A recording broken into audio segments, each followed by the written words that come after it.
Hello guys! Gusto ko naman ituro sa inyo ngayon yung paggawa ng ating costume ng ating doll. Andito na yung ating gagamiting pang blouse, ganun din yung skirt at saka yung ating manggas. Gumamit din ako dito ng ribbon. May iba-ibang ribbon, green, yellow, orange at saka violet. Ganyan din yung red. Kung paano yung ating ribbon, ganun din yung ating gagamitin ng mga sinulid. Yun din yung kulay niya. Bali ngayon, i-attach muna natin yung ating blouse. Yung pinakang dart niya, pagtatapat-tapatin natin, tapos yung side at ating itri-trim at babalik ta rin, papasadahan natin yung pinakang tahi.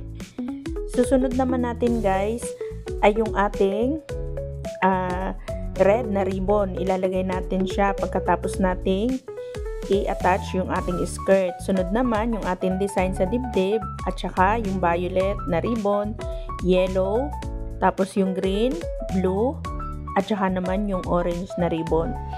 Ngayon, yung ating pinakang waistline at saka yung ating skirt i-attach natin at lalagyan natin ng pinakang automatic ang ating likod ng ating damit. Yan, ganyan siya. At pagkatapos naman, ilalagay natin sa kanya ay yung kulay black na ribbon. Gumamit din ako guys dito ng horsehair para mas maganda yung fit ng ating gown. Yan. At makikita ninyo, mas maganda siya kumpara dun sa hindi natin ginamitan ng horsehair. Yan. At dito naman, papakita natin yung paggagawa natin guys ng headdress.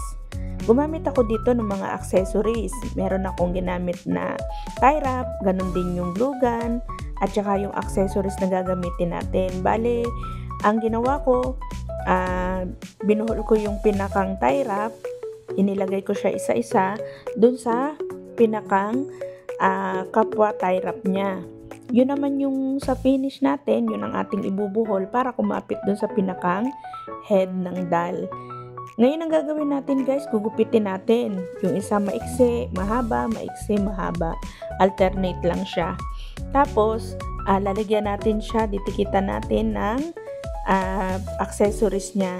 Ang gagamitin natin guys ay yung glue gun. Yung iba, ang ginagamit din naman, pwede din yung double-sided tape. Pero ang aking ginamit ay glue gun para mas maganda yung kapit niya. May minsan guys, yung pinakang glue natin sumasama lalo na kapag hindi pa tuyo. Yan. Bali yan yung pinakang finish natin kapag natapos natin yung ating video. Salamat!